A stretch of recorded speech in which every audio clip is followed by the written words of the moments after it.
Good morning to all of you. Welcome to all in my class. Friend, this is Archana education platform पे आपका हार्दिक स्वागत है। अर्चना education एक ऐसा platform है जो आपको प्रोवाइड करता है economics, home science and general studies related all the content completely free of cost. Dear, आज हम determination of income and employment topic पर डिस्कस करेंगे। फर्स्ट ऑफ ऑल डियर, अगर चैनल पे नए हैं please subscribe the channel, like the video, hit the bell icon, notification on कर दीजिए सो दैट कोई नया कंटेंट, कोई नया टॉपिक कुछ भी डिलीवर हो तो आप तक वो इन्फॉर्मेशन आप तक पहुंच जाए। Right, first of all and dear, हमारे PGT economics, okay, PGT home science, जिसमें आपके झारखंड, एमपी, यूपी, ईएमआरएस के बैचेस चल रहे हैं एंड 11-12 इकोनॉमिक्स एंड 10 to 12 आपके होम साइंस की सीरीज़ भी चल रही है। और सी टेट के खैर एग्ज़ाम एकदम सर पे आ चुके हैं आपके एंड उसकी प्रैक्टिस हो रही है, तो उसकी प्रैक्टिस में you can participate. Right, first of all dear, if you are interested to join any kind of paid batch, kindly comment in comment box, I will add you in my paid batch. Right, first of all it was all about the information and let's start. Determination of income and employment, consumption function and saving function. Basic concept. Consumption function, it is the relation between consumption and income. Autonomous consumption, it is the consumption at zero level of income. जब zero level पर income होता है तो उसे हम क्या बोलते हैं? Autonomous consumption. ठीक। Propensity to consume, it shows level of consumption at different level of income in an economy. Average propensity to consume, it is ratio between consumption and total income. Right, APC equal to C upon Y. Marginal propensity to consume, it is ratio between change in consumption to change in income. MPC, change in C upon change in wise. और change को हम किससे denominate करते हैं? Delta से, मालूम है ना आपको। Value of MPC range between 0 and 1। Right, MPC का रेंज जो है 0 और 1 के बीच में होता है। APC can never be 0, APC कभी भी 0 नहीं हो सकता है। APC equal to 1 at break even point where C equal to Y. Value of MPC range between 0 and 1. Clear? Value of MPC, अच्छा ये तो हो चुका, 0 and 1. Right? Saving function, it is the relation between saving and income. Propensity to save, it shows different level of saving at different level of income in an economy. Average propensity to save, it is the ratio total saving to the total income. APC can be 0, it rises with rise in income. Correct? APC S upon Y. Marginal propensity to save, it is the ratio change in saving resulting from change in income of the economy. MPS equal to delta S upon delta Y. Questions देख लीजिए आप। What is consumption function? Define the propensity to consume, define the marginal propensity to consume. What is meant by saving function? Define the marginal propensity to save. What is relation between MPC and MPC? If average propensity to consume is 0.7, how much will be APC? The disposable income is ₹1000 crore and level of consumption is 800 crore. Calculate APC. If APC is 0.6, how much will be average propensity to consume? APC and MPC are never equal. These are questions. देख लो, ठीक है ना। Questions कहाँ तक read करते रहेंगे। ठीक, you can click it also. Okay, MCQ पे चलते हैं। तरीका हमारा वही रहेगा, पहले मैं क्वेश्चन रीड करूँगी, उसके आंसर पे बाद में आएंगे। आप अपने माइंड में आंसर क्लिक कीजिएगा कौन सा है आंसर आपको हिट कर रहा है, right. Then you can evaluate yourself, right. So MPC is equal to 4 options हैं, आप अपना आंसर अपने माइंड में रखिए. If C equal to 250 and Y equal to 1000, APC will be, right.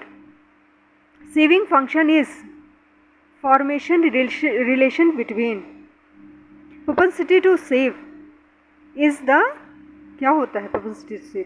4 questions के हम आंसर देख लेते हैं, देन अगर अदर क्वेश्चंस में चलेंगे, राइट. आइए आंसर पे आ जाइए. तो 1 2 3 4, राइट. C D, अच्छा 7 तक C C C ही है.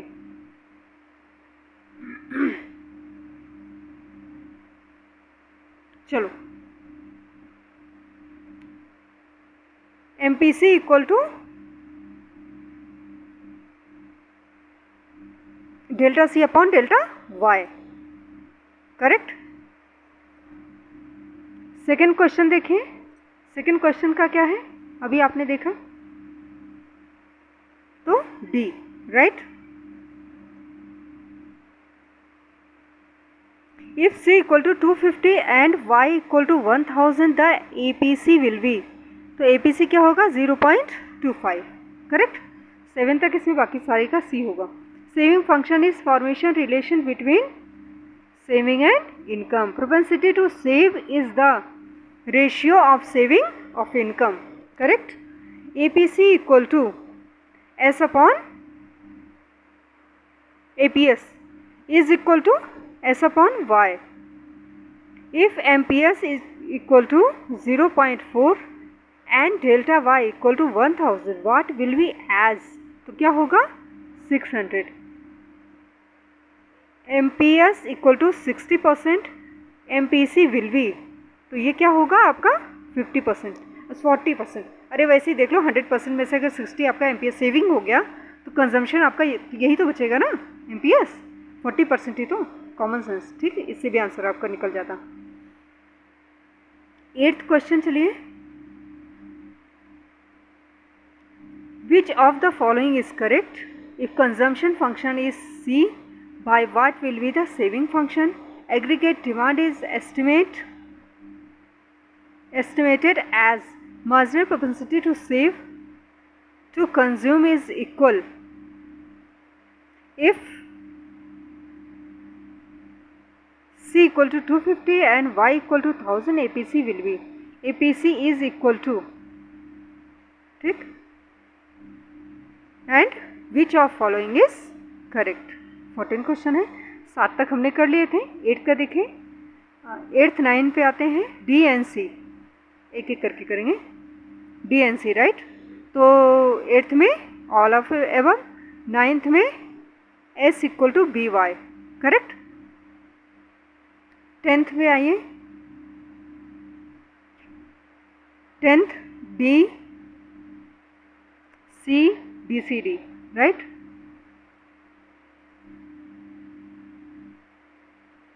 टेंथ का आपका private consumption expenditure, government expenditure, private investment expenditure and net export, correct. 11th में हमारा क्या हो गया बेटा,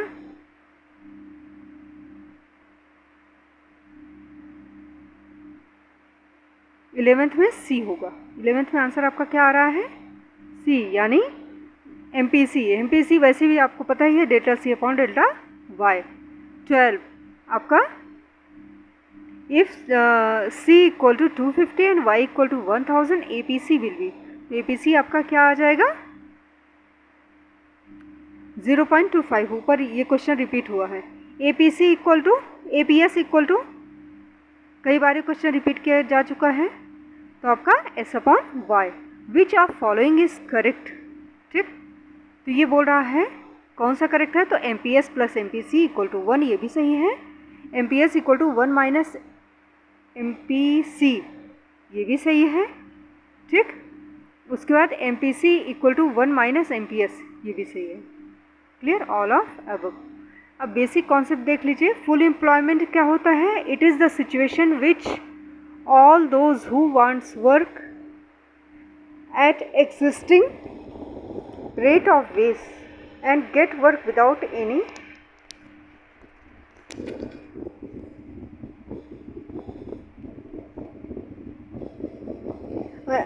undue difficulty, right? In this situation, there is no involuntary unemployment, but voluntary unemployment can exist. Underemployment equilibrium. Underemployment is a situation where all resources are not fully employed. Some resources are underemployed and the economy is in equilibrium. AD equal to AS. Excess demand, where aggregate demand is greater than aggregate supply. AD more than AS of full employment, it known as excess demand. Inflationary gap, the extent to which current aggregate demand becomes more than aggregate supply required for maintaining full employment, is termed as inflationary gap. Deficient demand, it refers to a situation where current aggregate demand falls short of aggregate demand required for full employment aggregate supply at the level of full employment. Correct. Autonomous investment आपको मालूम है, it is autonomous investment किसके द्वारा किया जाता है बताइए ज़रा. It is an investment which independent variation in output income rate of interest और rate of profit. It is income in elastic function. It remains constant at all level of income. Propensity to consumer,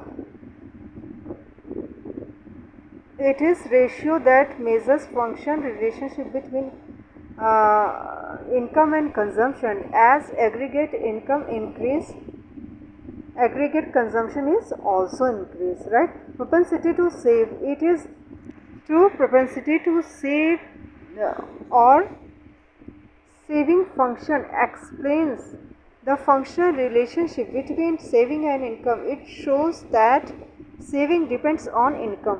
Deficit finance, excess demand is caused by increase in government expenditure not mobilized by corresponding increase in taxation. It deficit in the budget financed by borrowing from central bank. Deflationary gap, under the situation deficient demand equilibrium between demand and aggregate supply takes place at a point below level of full employment. Investment multiplier, it is multiply or coefficient by which income increases due increase in investment. Recession tendency, a persistent fall in aggregate demand result into recession trends in economy. It is process of movement towards depression. What do you mean of excess demand? What impact does an inflationary gap bring an economy?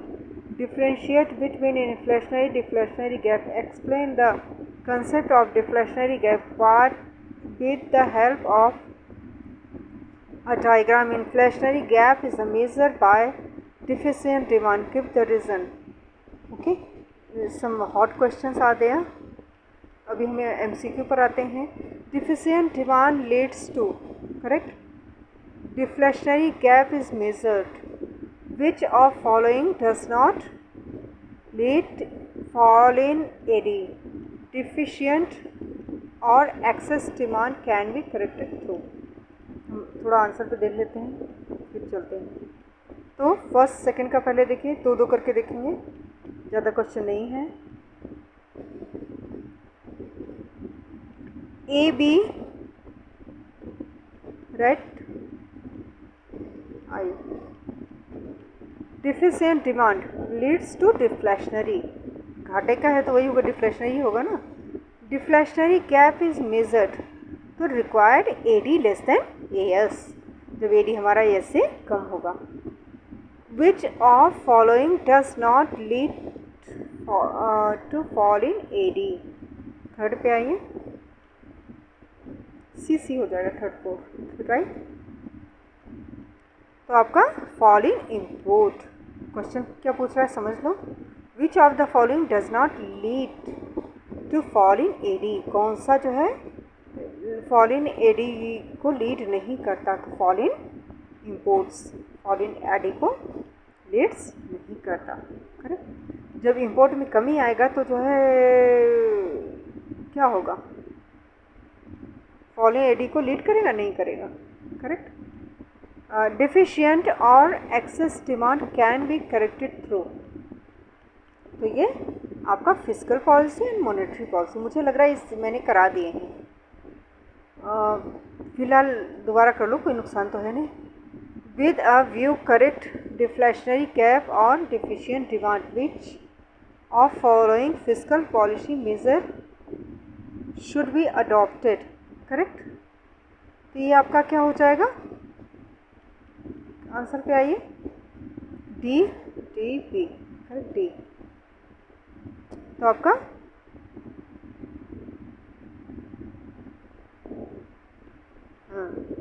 All of this, fifth का क्या हो जाएगा answer, D, correct. With a view to correct deflationary gap और deficient demand which of the following physical policy measure should be adopted. तो क्या होगा, reduction in taxes होगा, increase in public expenditure, reduction in public डेप्ट, all of this, right. फिर आपका of the following what are the quantitative measure of monetary policy. ये कौन सा होगा आपका, 6D, राइट। तो what are the quantitative major, quantitative कौन सा है, तो रेपो रेट भी है और आपका SLR भी है और ओपन मार्केट ऑपरेशन भी है, correct. Deflationary cap arises when, कब अराइज करेगा, जो हमारा क्या होगा, AD less than AS, correct. ये बेटे आप सब पढ़ चुके हो, थोड़ा सा हम आगे बढ़ते हैं, बेसिक कर लेते हैं, बाकी क्वेश्चंस जो है करते रहना, ठीक, एक बार रिवाइज हो जाएगा बेसिक आपका। Investment multiplier, it is the ratio of an increase in national income, increase in investment, multiplier and MPC, it is directly related to MPC, K equal to 1/1 minus MPC, बिल्कुल पढ़ा रखी हूँ। Multiplier and MPC, it is inversely related, ठीक है, inverse relation होता है किससे, to amperes, K equal to 1/MPS, correct. Working with multiplier, it is process of income generation which is based on person's consumption expenditure is another person's income in the economy. Forward and backward action, multiplier action is forward when there is a multiple increase in income caused by an increased investment. On the other hand, multiplier action is backward if there is a multiple decrease in income caused by decrease in investment. तो backward कब होता है, जब investment decrease होने की वजह से multiple decrease होता है, ठीक है ना। और फॉरवर्ड कब होता है, जब इन्वेस्टमेंट इंक्रीज होता है उसकी वजह से मल्टीपल इंक्रीज होता है, क्लियर। ये these are questions, these are hot questions, ठीक है, MCQ हैं, ये इंपॉर्टेंट फार्मूलाज हैं, ये सारा करा चुकी हूँ मैं, एक बार आप पिक्चर आप क्लिक कर लीजिए, ठीक है ना, दोबारा जस्ट पिक्चर्स आप ये सारा करा चुकी हूँ, मुझे लग रहा था शायद नहीं करा है पर करा रखा है ये मैंने, और ये अच्छी बात है, रिवाइज हो रहा है, कोई नुकसान तो है नहीं, ठीक है ना। ये सारी चीज़ें आप जो है अपने पास वापस रख लीजिए, करेक्ट।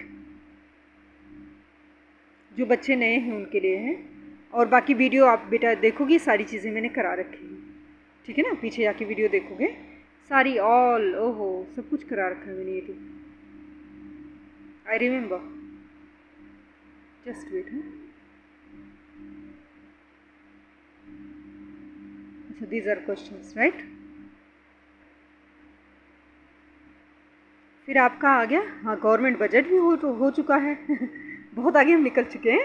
ये सारी चीज़ें मैंने आपको दे रखी हैं, फिलहाल इस वीडियो में शो कर दे रही हूँ मैं, उसके बाद नेक्स्ट वीडियो में आगे चलते हैं, राइट। ये बैलेंस बजट सारी everything I have given it to you, सारी डिलीवरी हो चुकी है। आप जाके पीछे वीडियो देखिए, अच्छे से एक्सप्लेन करके मैंने आपको बताया है, ठीक है ना, बहुत आराम से, बिल्कुल ठीक। 4 मार्क्स के क्वेश्चंस ये भी हो चुका, आई रिमेम्बर। वो ओपन करते हुए उतना नहीं समझ में आया था, हाँ, सब फिजिकल डेफिसिट, हाँ, फार्मूले, all these things we have done. फार्मूले ज़रूर याद कर लें, तभी आप न्यूमेरिकल कर पाओगे, राइट। टैक्स रिवेन्यू ये भी आप कर चुके हो, आपके बैलेंस बजट ये भी हो चुका है आपका, आई थिंक यस 100% हो चुका है, करेक्ट। फॉरेन एक्सचेंज, इसमें भी कुछ चीज़ें आप कर चुके हो, लेकिन यहाँ से स्टार्ट करते हैं फिर से। एक काम करें, थोड़ा सा मैं ये वीडियो स्टॉप करती हूँ। एप्रिशिएशन डेप्रिशिएशन सब हो चुका है बेटा, अभी थोड़ा सा बढ़ने दो, क्लिक कर लो, just click the picture, okay, so that you can put it with yourself, अपने पास रख लो आप जो नए बच्चे हैं। और आपके लिए इन्फॉर्मेशन है डियर, मैंने ये सारी चीज़ें कर दिया है, इसलिए मैं इस पर टाइम नहीं दे रही हूँ, ठीक है ना। सारी चीज़ें हो चुकी हैं, पीछे जाइए वीडियो, एक एक क्वेश्चन, एक एक चीज़ मैंने काफ़ी अच्छे से एक्सप्लेन किया है, ठीक। Transfer function, right,